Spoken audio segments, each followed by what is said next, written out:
Good morning. I'm Russ Laney of Home Field Advantage. Thank you for being with us for the 4th annual Celebration of Service.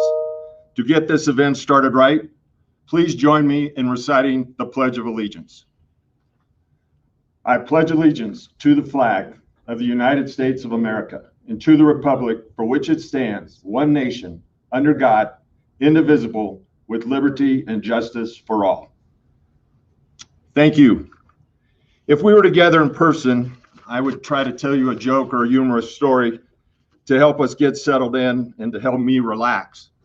But since this is a first for me, I called on my mentor, DeBerry, for some guidance. I said, Coach, you've had experience with virtual events. What do you think about me trying to tell a joke? And he said, Russ, I've always considered you to be a miracle comedian. I said, miracle comedian, Coach, what do you mean? He goes, if you say anything funny, it would be a miracle. I said, but how do I get him to settle in? He goes, Russ, you need to realize that the vast majority of people joining this live stream are watching in their pajamas with a cup of coffee. Coach did suggest that I give some background since this is the first celebration of service for many of you attending. The organizers feel that our country is losing its home field advantage because we are so divided. There must be something that we can rally around if we are going to shrink that division. Thus, when we think that rallying force can be service, helping others. Thus, the event became a reality, and its focus is on touting volunteerism and helping others. Celebration of Service has 3 objectives. First, we ask that our attendees reflect on what Martin Luther King called life's most persistent and urgent question. What are you doing for others? Second, we want to acknowledge those protecting our health, safety, and security, our frontline forces, our military, first responders, and now our healthcare professionals. And third, we want to honor organizations and the Sijan Service Award recipient that make our communities better. Back to the first objective. Is there more we can do with our time and talent? To help us with the answer is a key member of the Home Field Advantage team, Josh Rizzo.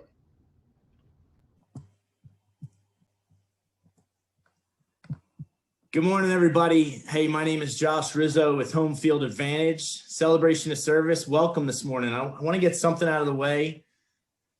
I'm a West Point guy, class of 02, so I'll be rooting for my boys out there in the black and gold today. But I am rocking the Air Force Academy shirt. Thanks, Mr. Laney. I appreciate it, sir.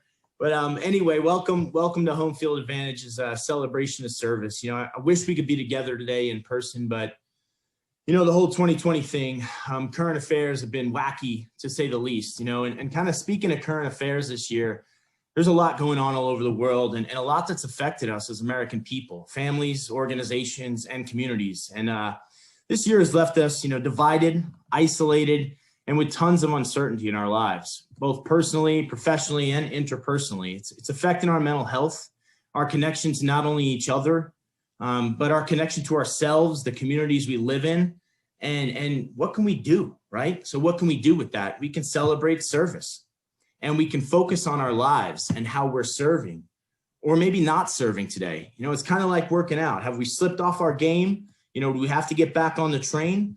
Let's take a look at it, right? Rodney Bullard, Air Force Academy graduate and Sijan Award winner, teaches us about focusing on the 3 feet of influence we have, right? The 3 feet around us. No matter what, we can affect those 3 feet. So let's think about what we're doing today and what we're not doing and what maybe we could be doing. When we think of service, we might think of servicemen and women, as well as our frontline and first responders, our healthcare workers, our teachers, and the local charities in our communities. Let's start there. What are we doing to support these folks locally? Is there a way for us to get more involved in our communities and support those who serve? Probably. We can also take a look at service, a little more interpersonally and even a little more personally rather than organizationally, and take a hard look at the way we walk through life. Are we smiling at our neighbors and vocalizing a hello through our mask? Are we asking people how they're doing and then leaning in a little bit and listening attentively? Can we have a more meaningful interaction with the young man at the coffee shop, the young lady at the grocery store? The answer is yes, yes, yes, yes, we can. We can have more meaningful interactions, right? It might not seem a lot. You might not think it shows up on the stat sheet, but it's a beautiful way to serve hearts, to serve souls, to speak with humans like the humans they are, to ignite their hearts, to reach in and see how they're doing. So important. Everyone walks through this life with a candle. And now more than ever, in America, more than anywhere, people's candles are out. And we can help. You know, there's an old adage about the metaphor, the candle metaphor, and it says it doesn't take anything from our flame to light someone else's. And take it a step further. Let's take that a step further. In every ideology around the world, if you look in the books, when you're struggling, a beautiful thing to do is to help somebody else. You could ignite your own flame that way. So my ask to everyone today is to take a hard look at ourselves during this celebration of service and ask, hey, how can we drive unity through service? Are we doing all that we can, both organizationally and personally in our lives to serve? My personal answer is no, I'm not. I'm not. There's more. There's way more that can come from these hands and this heart. And you've got my commitment to do more. Can we have yours? Josh, thank you so much. Now you can see why he is a key member of the Home Field Advantage team. He truly is a servant leader, and I'd like to amplify on one point that he made. This is not the time for social distancing. What this is a time for physical distancing with social connection. Thinking about somebody that you may want to reach out to after this event is over. Just let them know how much you care. And this is a perfect transition for me. Before we hand it over to the mayor and the first of the DeBerry Awards, I want to pay tribute to a good friend to many of us on this live stream. Neil Levy lost his courageous battle to cancer this summer. He was always trying to do the most good for the most people. He owned and operated 2 restaurants, the Pepper Tree and the Swiss Chalet, was mayor of Woodland Park, and was head baseball coach at Woodland Park High School. He had more things going on than a little bit. I don't know, he was the master of time management. But the key to Neil and what made him so special is when you were with Neil, you were the complete focus of his attention. That's where we need to be today as a society. When we're in conversation or we're with somebody, being mindful of that dialogue. Pal, we're going to miss you. You are so special. And if I can be a little bit like Neil Levy, I'll claim victory. One other point, I'm sure you noticed in the invitation, the DeBerry Awards are named for Fisher and LuAnn. They make each other better and have devoted their lives to helping others. There's no better couple to honor with these service awards being named after them than Fisher and LuAnn DeBerry. And there's nobody better to present this first DeBerry Award for support of our frontline forces than John Suthers. There is something said, that a Teddy Roosevelt quote that says, nobody cares how much you know until they know how much you care. If you have seen Mayor Suthers in action, there's no question in your mind that he cares. He is truly a servant leader and the man for the job to lead this community to great things in the future. Mayor Suthers, would you please do the honor of presenting the DeBerry Award for support of our frontline forces? Mr.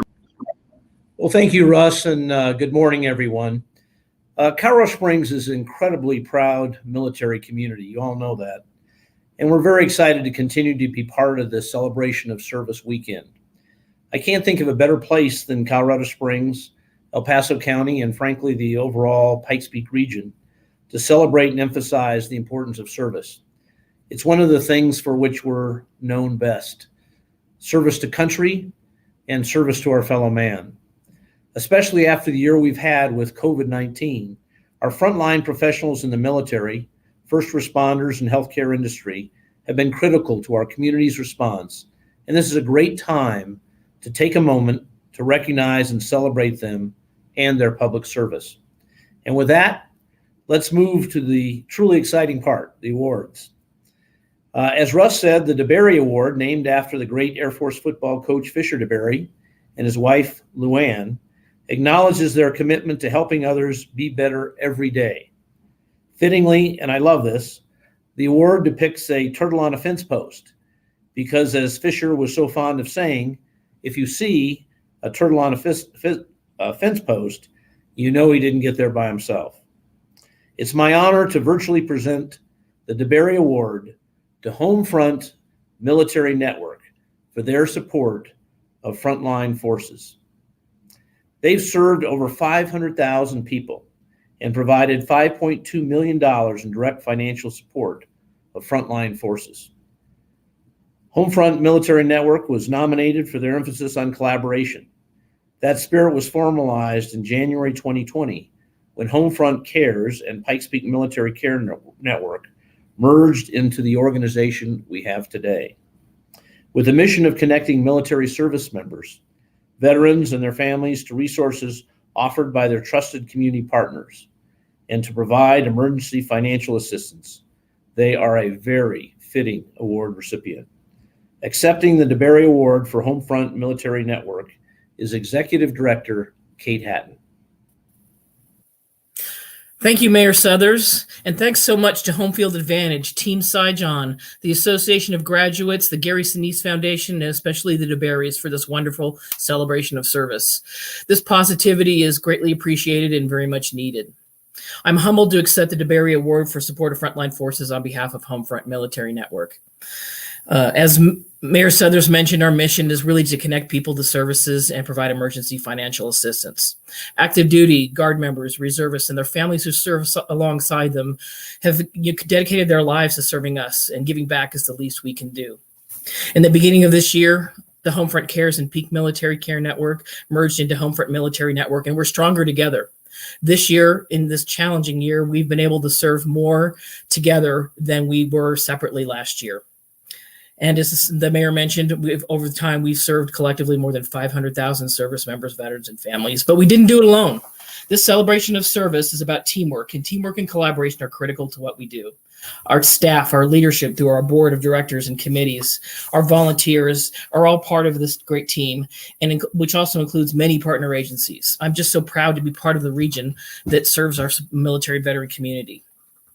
And as Mayor Southern mentioned, collaboration really is in our DNA. No one entity can do it alone, and the best way we can serve is by working together.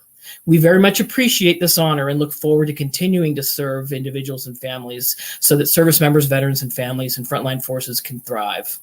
And speaking of teams, while we gladly serve all branches of the military, today I'm definitely Team Air Force. Looking forward to today's game, so go Air Force. Thank you. And I promise you that last bit had nothing to do with their selection. They are a most worthy recipient. And Kate, we appreciate you sporting the colors here. So the next DeBerry Award, we show an organization or honor an organization that supports our youth. People go, why youth? And I don't think there's anybody that wants to leave the world worse off than they found it for their kids and their grandkids. That's why we focus on young people. I'm taking a bit of executive privilege today and doing the introduction myself as president of Home Field Advantage because the recipients are very, very special to me. They have incredible hearts. And I think there's a possibility down the road that they could win the DeBerry Award in the Frontline Forces category for the good work that they are teeing up with veterans in our community. But right now, I don't want to steal any of his thunder, but I'd like to present the DeBerry Award for support of youth to David and Michelle Fine of the Christmas Tree Project. David? Thank you, Russ. Thank you.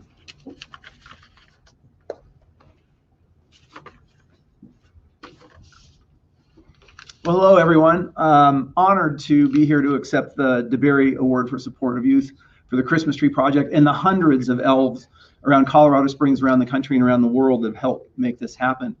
This was an interesting story for us. It started by accident one Thanksgiving afternoon. We wanted to put up our Christmas tree. It was one of those old funky Christmas trees that you had to put all the branches on individually. And my wife looked at me and said, I want a new Christmas tree. This one is terrible. So we went to Home Depot and bought a new Christmas tree. And on the way back, we said, well, what are we going to do with our old Christmas tree? It's kind of funky, but someone would like it. So we simply put a one-line ad on Craigslist that said free Christmas tree to a family with children.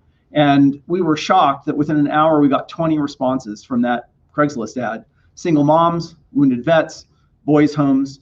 And we were just blown away. We didn't understand what a Christmas tree meant. A Christmas tree means a lot to people. And we didn't understand how much hope, how much Christmas spirit, and how much community it really meant. So we gave our Christmas tree away to a young family with a girl that was having her first Christmas. And my wife had $20 from her principal to do something good with. So she said, why don't we take that 20 and pitch in the rest and buy the boys' home a tree?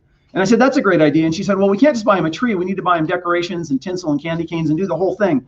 So I said, sure. So off to Home Depot we went and got another Christmas tree and went to the boys' home. And I thought, this is a foster home. These are kind of rough and tumble kids. Are they really going to even care about a Christmas tree? And we were blown away about two things. One, they really cared about the Christmas tree. And what they really cared even more about the Christmas tree is that people cared enough about them to bring them a Christmas tree. So we thought, wow, now we have 18 people left on our list. And we talked to family and friends and said, we've got all these requests and we've given away 2 trees. So people started pitching in money, and pretty soon we bought 2 or 3 more trees back off to Home Depot to deliver them. And then the Gazette ran a small article about what we were doing in the boys' home tree. That was December 10th of 2010. By December 22nd in Colorado Springs, this community came together and gave away 300 Christmas trees to families in need. It was an unbelievable show of support and service in this community when they realized there was a need. So after the 300 trees we gave away, it was really clear that there was a huge need, that Christmas trees meant a lot. And then we got our first call from someone out of state. I didn't even realize they were out of state. It was a young woman in California. And I said, well, come down and get a tree. We have some. She said, I can't. We're in California. So that started off our out of Colorado outreach to give trees. And we realized that there's people all over this country that needed trees. So now we've been featured on CBS News. We give trees away coast to coast. We've given trees away in Karachi, in Nairobi, in Moscow. And people always say, and Russ always says this too, and I completely believe that you always get more than you give when you give. And I think that's very true. And I've noticed that for myself, for Michelle, for everybody in the Christmas Tree Project. And I want to tell you the story about Michelle, or about Nicole, about how important a Christmas tree is, and something I learned from that. A couple years ago, I ran into Nicole and her mother at the Christmas Tree Project giveaway, where 500 people came through, where we were giving away Christmas trees to families. And her mother told me her story. And her story was she had brain injury when she was an infant, and they were struggling with her health for all that time. She was 10 years old, and she had a big smile on her face, and she was bouncing. She was excited to be there. She was thrilled to get a Christmas tree. And her mother told me why. She had a brain injury, and it had progressed to a point where she was going blind. And the doctors had told her that year that by the end of the year, she would be blind. And she went to her mother and she said, Mommy, we need a real Christmas tree. It's the last one I'll ever see. It choked me up. There were tears in my eyes. But in looking at that girl, the gift she gave me on that morning was the gift of courage and grit in the face of incredible obstacles. A young 10-year-old girl going blind. She was not focused on the struggle. She was focused on moving her life forward and getting what she wanted. And at that point, it was a Christmas tree. And I'm grateful that we could give her one. So in 2010, we had 20 responses. Walking in here this morning, I checked. We've had 39,553 requests from Christmas trees around the world. Now, that number is hard to get your arms around. Most of you have probably either been in or you know about Falcon Stadium. Falcon Stadium seats 46,000 people. So imagine 39,000 people sitting in Falcon Stadium. It almost fills it up. But when you realize there's 4 or 5 people in the families of every one of those 39,000 requests, it more than overflows Falcon Stadium by a factor of 4. That is the amount of Christmas trees that people are asking for around the United States. And that's our mission, is to put smiles on children's faces by giving them a free Christmas tree. And it really makes a difference. And if you'll think about that Falcon Stadium of 46,000 seats, and if you think about 400 seats in there, that's a small number, but that's the number of requests we've gotten from vets and a lot of wounded vets this year for Christmas trees. And I'll never forget the first vet I met, or the first wounded vet I met in the Christmas Tree Project. It was the first year he showed up to get a tree. He had Purple Heart tags on, and I'll never forget it. He opened his door to get out of his car, and he struggled to get out of the car and walk over to me because he was so hurt and so wounded. And I thought, it just didn't seem right to me that a wounded vet had to struggle to get his family a tree. And now we have 400 of those wounded vets, and we're slowly chipping away at that number. We're getting them trees this year. We got a wounded Marine, a tree on the East Coast. There was a family in California who a woman quit her job to take care of her 97-year-old World War II vet father who wanted a tree. There was another woman taking care of her Vietnam vet, Navy retired soldier, and he was in hospice. This was going to be his last Christmas tree. So his request was for the last Christmas tree he was going to ever see. So it's really more about Christmas trees than just the tree. It's about the Christmas spirit. It's about giving. It's about kindness. It's about a community coming together to support each other, to hand a family and some children a Christmas tree, to make that difference, to literally bring that metaphoric light. Josh, you talked about the candle and the light. A Christmas tree is a symbol of that. When you turn the lights on in a Christmas tree, it brings a light into your home. It brings a light into your heart. And it's something that has really made a difference. So today, my call to action for the Christmas tree project, if you want to help us out, is one, you can volunteer. The first two Sundays or the first two Saturdays of every December, we give Christmas trees away. We really want some support and help with the vets, and especially the wounded vets that are requesting trees. So you can adopt a family, adopt a vet family, and there's still time this year to do that. You go to our website, www.thechristmastreeproject.org, and figure out how to donate and figure out how to volunteer. And the third call to action I have is to encourage all of us to take up Russ's challenge to serve more, do more in the community, to make a difference in others' lives. I think the divisiveness in this country is probably at an all-time high, and I just absolutely love Russ's concept and vision and mission of Home Field Advantage, that the way we're going to solve that, the way we're going to deal with that, the way we're going to make a dent in that is to serve others and make a difference. So thank you all. Russ, thank you so much. I'm honored to receive this award today. Great. Thank you, David. Very worthy recipient. You can tell his heart comes through his comments. I don't know about you listening in and joining us on the live stream, but I am, as I enter the fourth quarter of this game called life, I'm becoming more and more convinced of a concept called God incidence, that there's some kind of divine intervention of who comes into your life. And that was clearly the case when I met David Fine. And now we're going to shift gears. We're going to go away from the DeBerry Awards, and we're going to go to the Sijan Service Award. And I'd like to take a moment to mention the previous recipients. In 2017, the two recipients of the Sijan Service Award were Harvey Liccato, Air Force Academy, class of 72. He was recognized for being the National Sirtoman of the Year, national in scope, and certainly a worthy recipient of the Sijan Service Award. The other recipient in that year was Jim Dolan, Air Force Academy, class of 76, and the founder of Heroes on the Water. And I'm going to talk more about Jim later in the program. In 2018, the recipient was Rodney Bullard, also an Air Force Academy graduate, the vice president of the Chick-fil-A Foundation, and the author of a book called Heroes Wanted. If you haven't read it, it could inspire you. I'd encourage you to Google Heroes Wanted and the incredible message that Rodney was able to capture in that publication. In 2019, we shifted gears. I had a conversation with Marty Marcolongo, the president and COO of the Association of Graduates at the Air Force Academy, and he reminded me that as Service Academy graduates, our commitment to service lasts a lifetime. All of our graduates should be winners of the Sijan Service Award. That commitment to service happens whether you're still wearing the uniform or it's hanging in the closet. So we shifted gears a bit and we went to a community champion, somebody outside the graduate community. And our recipient last year was an incredible actor, but more importantly, an incredible philanthropist, and that was Gary Sinise. And so to tee up the presentation of the 2020 recipient, I'd like to tell you that we're going to go through 3 videos. The first is going to be Kevin Basik, Air Force Academy, class of 93, who's going to explain the selection criteria. We'll then hear from Janine Sijan, who is a collaborator with the Home Field Advantage to make this award possible.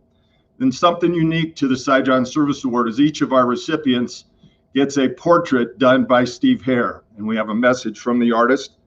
And then the next person that you're going to see on screen is a dear friend of Home Field Advantage, of the Lance B. Sijan Foundation, and of me personally, General Robin Rand of the Gary Sinise Foundation. So let's turn it over to Kevin Basik with the selection criteria. All right, if Josh Rizzo thinks he can come on here and flash some Army swag and then make up for it with an Air Force t-shirt, he's fooling himself. So Josh, let me raise the stakes a little bit for you.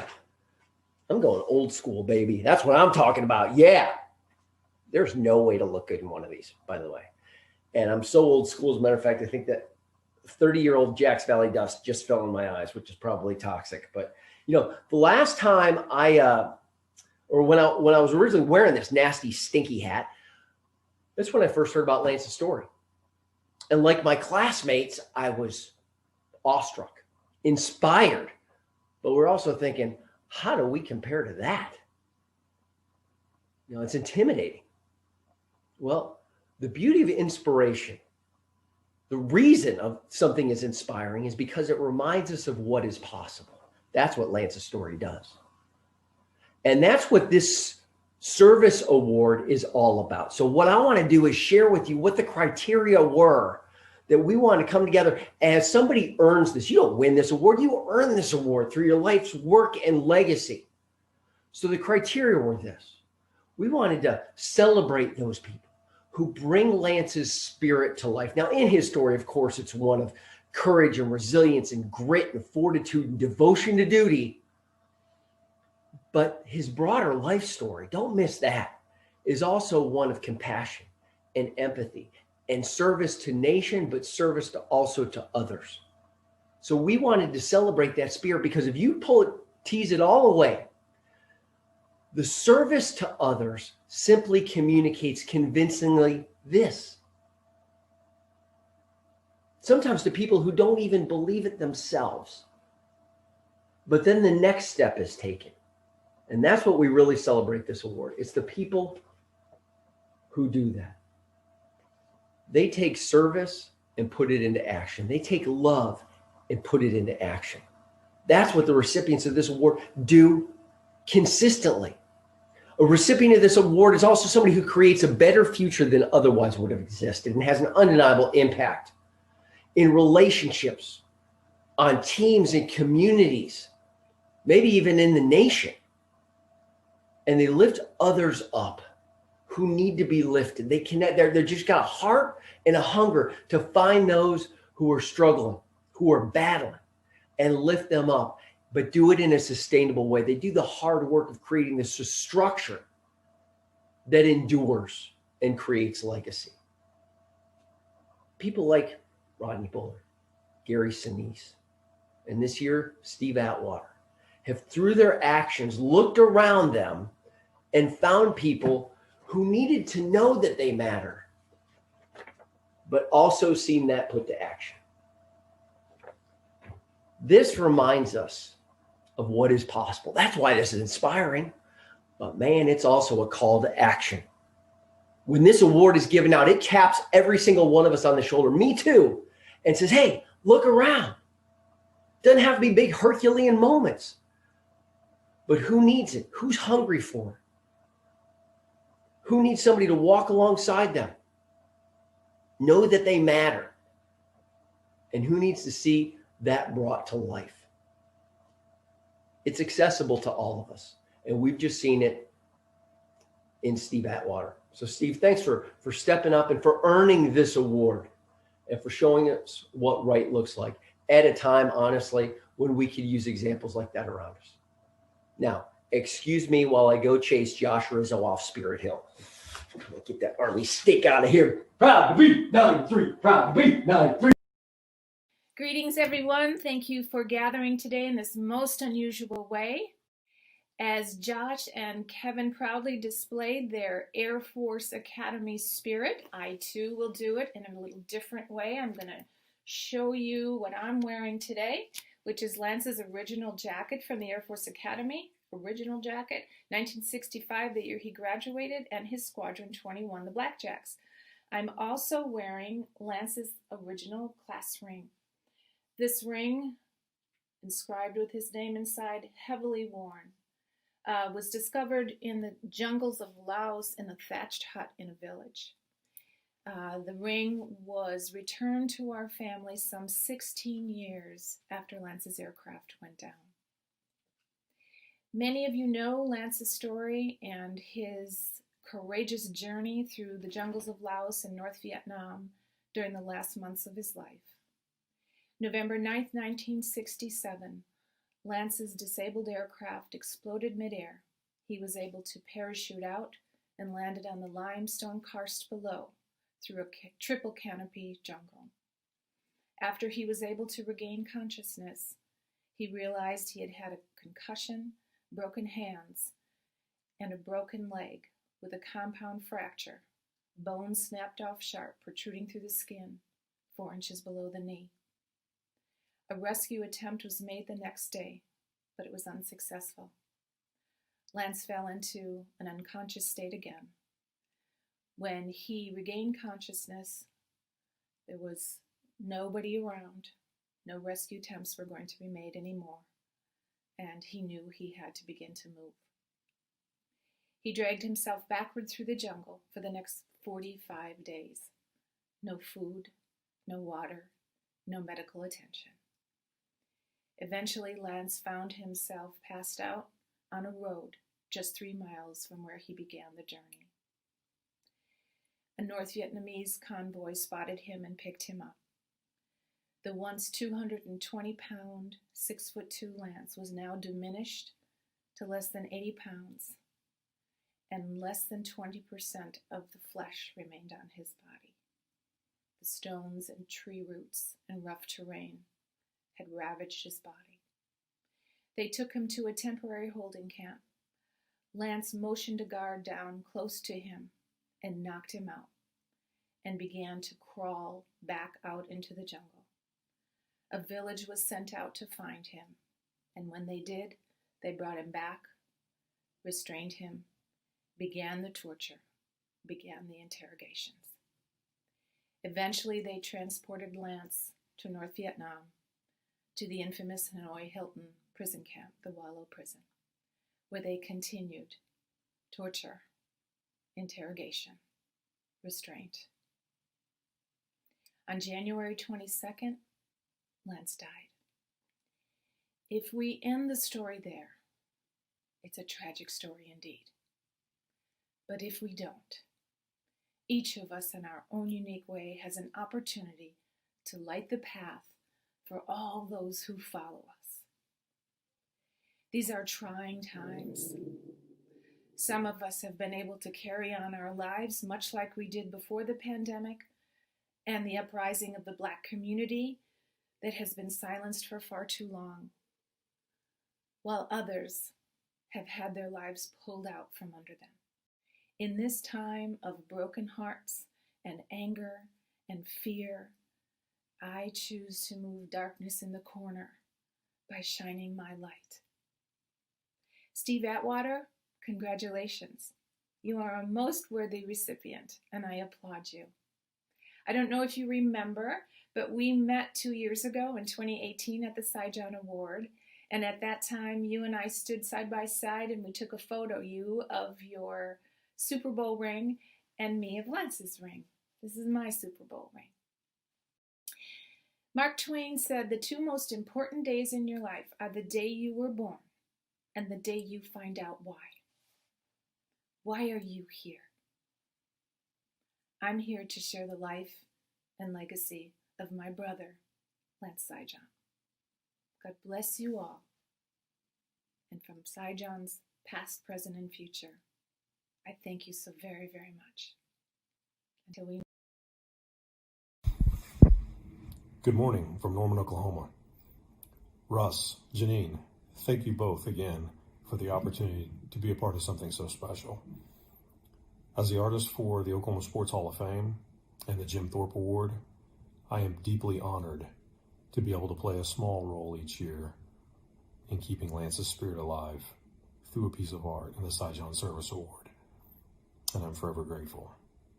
Steve, congratulations, my friend, and thank you for giving me the opportunity to capture you in paint. You embody everything that Lance stood for and everything that the Sijan Service Award represents. I go through quite the process, especially with this award, before I ever pick up a brush, looking for the perfect image that represents you and what you stand for. And the eyes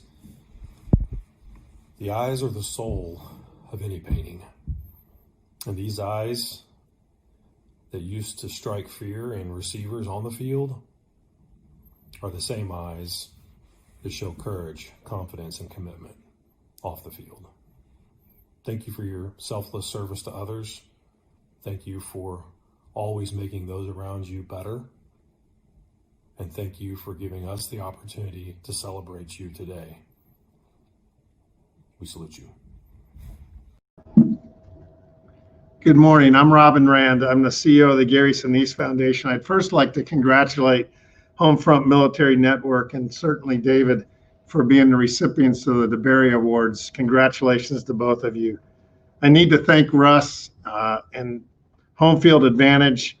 I want to thank Janine, lovely Janine, and the Lance P. Sijan Foundation for their tireless work.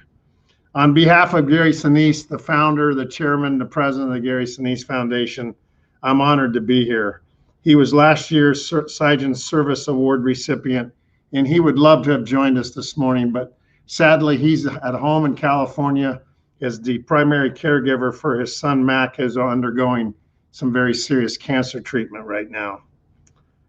Janine, your story, every time I hear it, is absolutely overwhelming. 2020, some tough times that require tough, resilient people, just like Lance P. Sijan. His unbroken will has been well documented.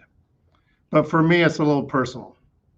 See, I was a cadet, finished my freshman year in 1976. On May 31st, on a very warm morning of 1976, we dedicated what we then called the new dorm, and it was named the Lance P. Sijan Hall. I learned for the first time that day who he was. And then for the next 42 years, I wore the same uniform that Lance P. Sijan wore every day of my life. And it was such an honor and privilege. I didn't know Lance, but I know men who did, who were with him in the prison camp. And everything that was written about him, Lance exceeded that. And I know Janine. And this Sijan Service Award is so prestigious. Gary Sinise is a resilient leader. He's the epitome of someone that we would have wanted to have received this award.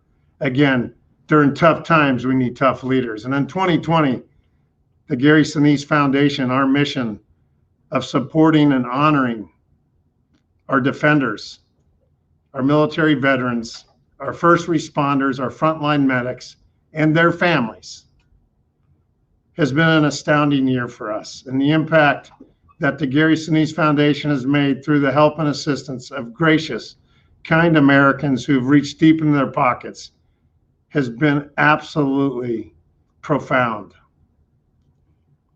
As Gary is a resilient leader, so is Mr. Steve Atwater. As a lifelong Denver Bronco fan, I have followed Steve his entire career. Wow, number 27. What a hitter. What a tiger on the field he was. This Hall of Famer who will be inducted this summer into the National Football Hall of Fame was one tough cookie. But like Gary, who didn't get the award because he was a famous actor, Steve Atwater is not getting this award because he's a Hall of Fame football player. Steve Atwater is getting this award because he is a servant leader who cares about his people, as we've heard so much about the criteria. So Steve, congratulations. I'm so honored to be able to be part of today's ceremony as you become the Lance P. Sijan Service Award recipient. Congratulations, Steve. Hi, I'm Steve Atwater, Denver Broncos Ring of Famer, Pro Football Hall of Famer, and the 2020 recipient of the Sijan Service Award. I really got to say, man, I am so really, truly honored to be the 2020 recipient of the Sijan Service Award. Lance Peter Sijan was an amazing individual, and to be even up in the running for this award is truly an honor, especially considering what our country is going through right now, COVID-19, a bunch of different political issues, just so much going on, so many worthy people out there. So many of the military are certainly worthy. So many in the teachers, the frontline workers, the healthcare experts, the doctors, and those who are on the front lines dealing with all of our population who need their help right now. They're certainly worthy of this honor. So I want to say thank you, Russ Laney, also to my good friend, Mac Freeman. You guys are both such an inspiration to me, and thank you for nominating me for this award. Lance Peter Sijan was a hero. He was a hero. Now, I know in the United States and in a lot of other places, we put athletes up on a pedestal, but the service people are the true heroes. They show true courage. They don't just talk about it, they do it. And again, I'm truly honored to be the 2020 recipient of this award. And, you know, we all have to overcome obstacles from time to time. And one of the obstacles I had to overcome was moving back to Denver back in 2017 and gaining the trust of everyone. I left Denver in 99 and I moved away and have been gone for, 17, 18 years. So when I got back, a lot of people, they showed their trust in me. Now, I know I still had to earn their trust because I hadn't been around so many people in so long. But fortunately, I was able to earn that trust back. And now I got to tell you, man, this is the best place in the world for me. I'm so happy. My family is happy. We're at peace here, and we have some amazing relationships. And it's all because we kind of had the courage to move back, even not really knowing what it was going to look like. And I think that Lance would be proud of me. I know that's a small feat, but I know he would be proud. You know, he's a guy who was very courageous, who had high morals, and he expected, you know, people to give their best. And those are the type of traits that I resonate with, and I back him 100%. And so, hey, I just wanted to say again, I'm so grateful to be the 2020 recipient of the Lance Sijan Service Award. And if anyone needs to reach out to me for anything, please get in touch with Russ Laney, and we'll make it happen. Hi, I'm Steve Atwater. Hey, I'm back. We got a special treat for you. But before we do, Janine, I know today's a little bittersweet. I know you love Steve, but I also know that he was a key player, played a key role in that Super Bowl victory over you and Lance's beloved Green Bay Packers. So I know you're a little bit torn right here. But folks, we're going to bring Steve back. He was number 7 in the program. 27. Number 27 in the program, but he's number 1 in our heart. Steve, again, congratulations, sir. It's such a privilege to share this ceremony with you today. You're so deserving of this award. Congratulations. Thank you so much, man. Again, I'm honored to have been nominated for this award and to you know, I won't say won it. I guess you gotta say we earned it.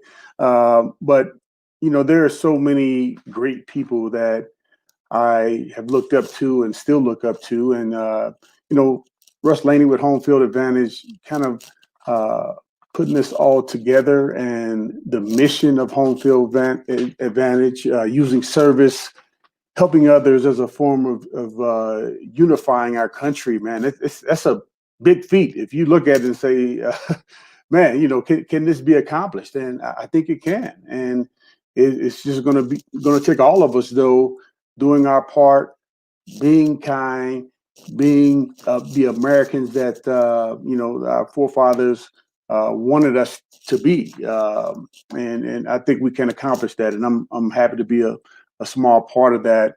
Janine, yes, I do remember meeting you, and I was taking the pictures with the rings. Man, your story is so inspiring. Just hearing about Lance and everything that he went through. Again, he's a true hero, and I'm so glad that you all are continuing to honor his name. Steve Hare, you did my portrait, man. You did an amazing job. I don't know how you were able to do that, but I really appreciate it. It's a beautiful portrait, just a wonderful treat. General Rand, you representing Gary as last year's recipient. Thank you for being a Broncos fan, number one. Hey, we got a tough game today against the Buffalo Bills. Hopefully we'll pull off the victory, but I know you'll be rooting for the team. So hopefully it'll give us a little extra help there. I just wanted to pop on, and also wanted to congratulate the this year's DeBerry Award winners, Homefront Military Network, and David and Michelle Fine. David, hey, we got a chance to meet a couple of years ago as well with the Christmas Tree Project. Keep up the great work. And again, I won't take up much time. Take care. Go Broncos. Steve, that's great. And obviously from your remarks, we can see why you are the worthy recipient. It's all about selflessness and being a great teammate. And that's what you did on the field and what you're now doing off the field in your work with the Bronco Foundation and the franchise. But before we depart from the Sijan Service Award, I want to go back to one of our previous recipients. And it ties to what Kevin Basik said about what is possible, and even taking the littlest thing and making it grow into something significant.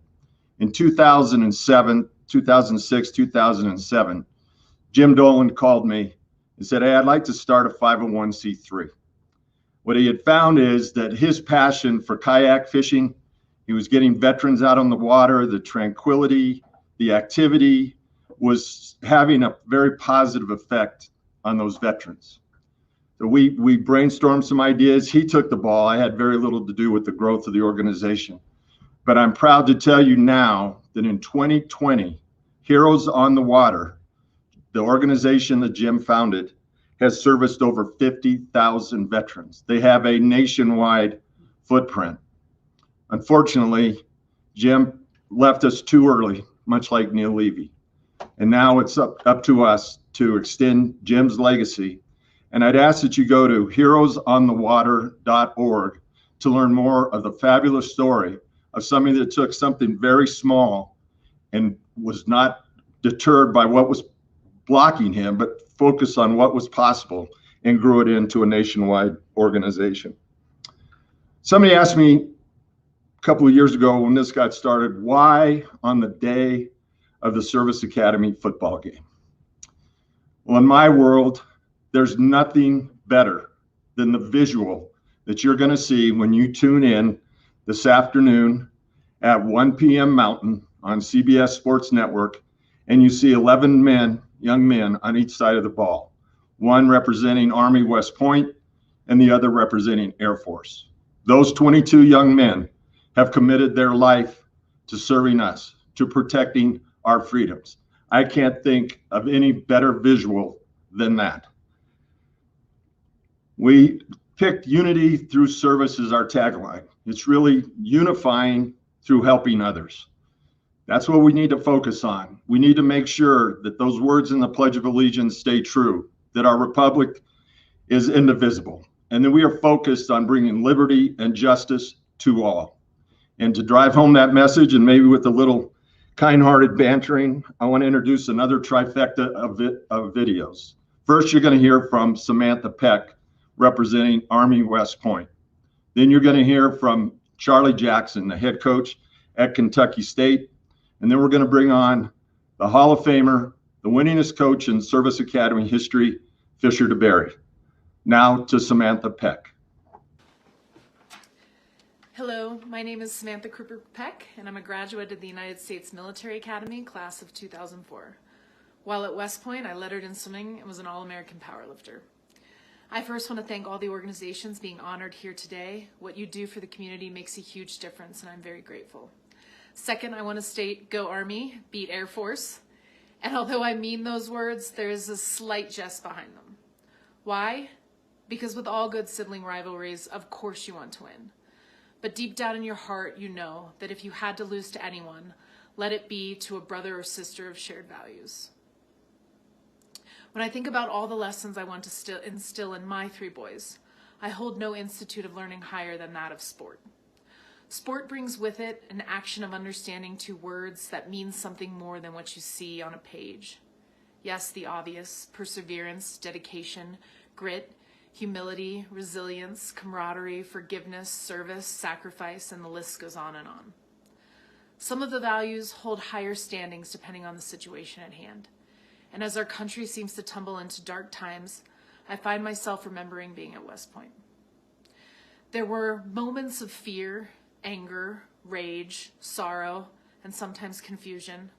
But even with an abundance of dark emotions, I found a way to the light. How? Through the help of my brothers and sisters.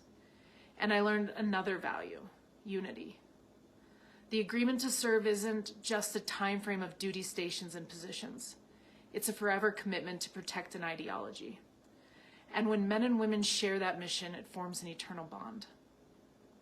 I bring it up because despite the battle on the football field today, somehow the men and women in that stadium find a way to unite to win the war tomorrow. They know deep down that even with diverse backgrounds, different upbringings, and passionate political affiliations, the vision of our country is at its heart still the same. We can use some more words: collaboration, trust, service, that explain the ability of those who have served, are serving, and will serve to unite for a common good. But let's face it, unless you have felt it, you will never truly understand. That's why when I think of the ways to heal a dark moment, I think of the servicemen and women of sport. No other arena of life combines and instills such values and then immediately puts those skills to the test. So as we press through the unknown, I ask you to think about not the issues on the screen, but the values of the heart. Those athletes understand that. What can we do as a community? Support them and the younger generations to follow. Their leadership is what carries my hope. May they do what my brothers and sisters of arms did for me during my dark hours: bring us back to the light. Elmer Davis said, "This nation will remain the land of the free only as long as it is home of the brave." I thank organizations like Home Field Advantage, the academies, and our armed services for allowing that statement to still hold truth. Thank you for being here and honoring something bigger than our individual selves. Thank you for uniting for a common good. Elitist is an attitude that many people find unattractive because it's generally assumed that one believes they're more important or more valuable than someone or something else that is of equal importance or equal value. Being elite is proving your exceptional value through your commitment, through your sacrifice, through your work ethic, and ultimately through your performance. My name is Charlie Jackson. I'm the head football coach at Kentucky State University. I'm also an Air Force Fighting Falcon. I'm an Air Force Academy graduate of the class of 2000 and a former football player. When I think of the Air Force Army rivalry, the first thing I think about is November the 7th, 1998. On that day, en route to a 12-1 record and ultimately a top 10 final ranking, we traveled to West Point and beat the Black Knights 35-7. That was a good day. Both teams have chosen to serve in the world's greatest fighting force. They've chosen to serve on the same team. They've made the commitment to sacrifice for our country, to sacrifice for our country's values, to sacrifice for our country's standards, and to sacrifice for our country's people. And for that, I am truly thankful and forever grateful. Today, we honor those in the United States military, and we honor those in other walks of life that have chosen a life of sacrifice. People that sacrifice their time, sacrifice their resources, and in many cases, sacrifice their lives so that our country can prosper. Let's take time, even in the midst of our current societal challenges. Let's take time to be thankful. Let's take time to be appreciative. Let's take time to acknowledge and recognize how blessed we are. I am so honored to be a small part of Home Field Advantage's celebration of service.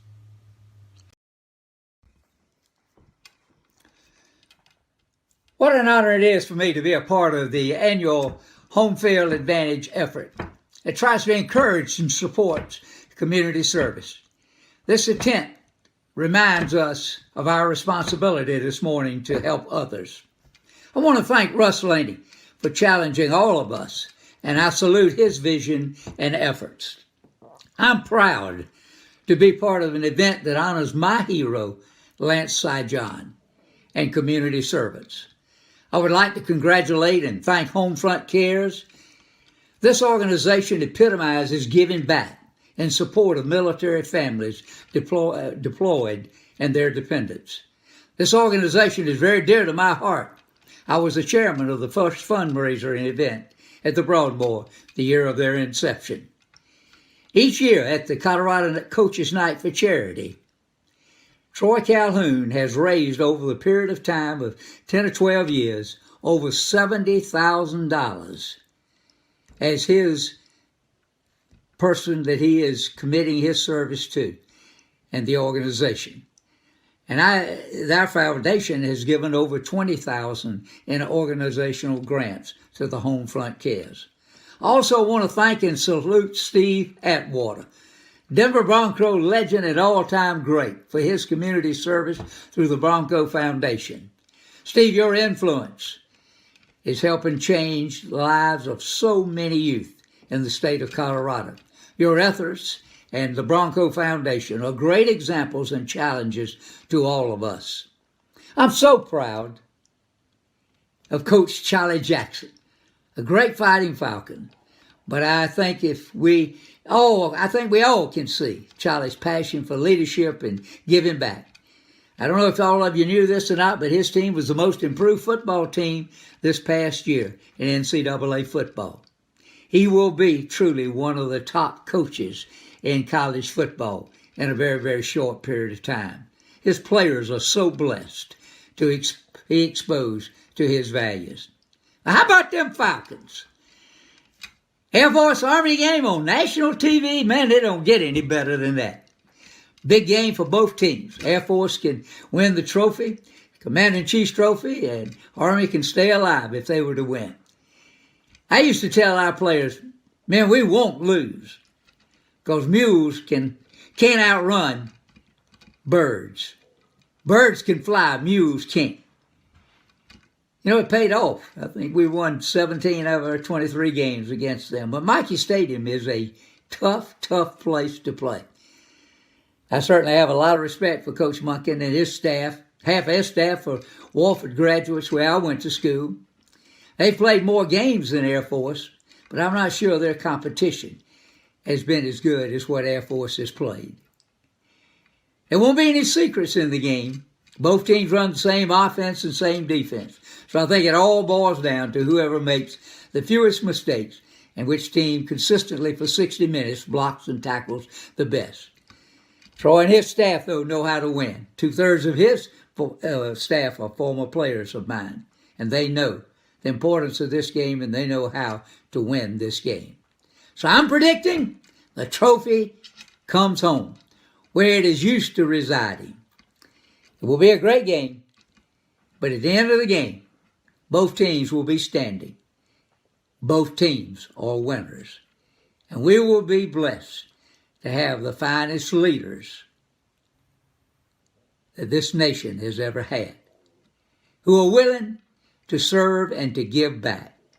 What a great example this morning for all of us. Thank you, Home Field Advantage. And thank you, Coach DeBerry. Before we part company, there's just a couple other items that I'd like to cover. Obviously, there are many, many thank yous, and I'm sure that I'm going to miss somebody, but I'm going to make my best attempt at recognizing Greg Smith and Sarah from the New Horizons Foundation for hosting us, Marcella Mills and the Communications Department of the Association of Graduates. Without Marcella and their help, this would not have come off at all, because as many of you know, I can't spell IT. I also want to thank the leadership of the AOG and the Air Force Academy Foundation, Mike Gould, Mark Hilly, and most specifically, Marty Marcolongo, who has been an inspiration on this 3-year journey. I want to thank today's presenters, recipients, and all those in attendance. This is what makes it worthwhile and trying to overcome the obstacles that our country is facing right now as we deal with this massive division. I also want to thank the Home Field Advantage team, Vincent Johnson, Doug May, Mike Hesterman, and Bernie LaCroix. And back to the very beginning, a trifecta of folks that made this thing come alive. Tad Vanneman, Neil Starkey, and Donna Nelson. And a special thank you to a real champion, Glenn Gonzalez, who was an Air Force Academy basketball player and now the CEO and founder of Jet It. If you want to learn what Glenn is doing, go to gojetit.com. But one last thing, I've received way too much credit. I'm just trying to make a small contribution because I have many, many people in my life that have inspired me to try to be better. And there's one classmate that I want to pay particular attention to before we say goodbye. Pat Flanagan was a classmate, Academy classmate, a proud member of Cadet Squadron 16, the Chicken Hawks, with me. We were rugby teammates. And our first Air Force assignment, we served together in missiles at Davis-Monthan Air Force Base. Pat had an incredible heart. Unfortunately, his physical heart gave out, but we want to do what we can to make sure that his spiritual heart and his legacy continues. Many of you know that the philanthropic passion of Home Field Advantage is trying to make a difference with traumatic brain injury. 350,000 young men and women came back from Iraq and Afghanistan with mild to moderate TBI. The experts tell us that for every injured, there are 40 that are impacted. Their spouses, their children, their parents, their in-laws, their siblings. You start drawing those circles, and 40 becomes a very reasonable number. I'm not very good at math, but when you multiply 40 by 350,000, I think you get close to 40 million that have been impacted by traumatic brain injury just from folks that have come back from the desert. We want to make a difference and try to fund treatment for those injured. So I'm proud today to announce the launch in the name of a great husband, great father, great grandfather, great friend, and the list goes on and on.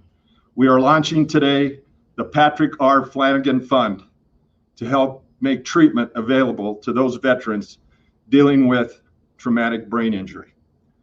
If you're interested in contributing and extending Pat Flanagan's legacy, go to the FlanaganFund.org. That will put you at a landing page. Folks, we really appreciate your time. Oh, one last thing as we close. Pat was also a cheerleader for Air Force. And if he was with us today, he would say, "Go Air Force, beat Army." Thank you.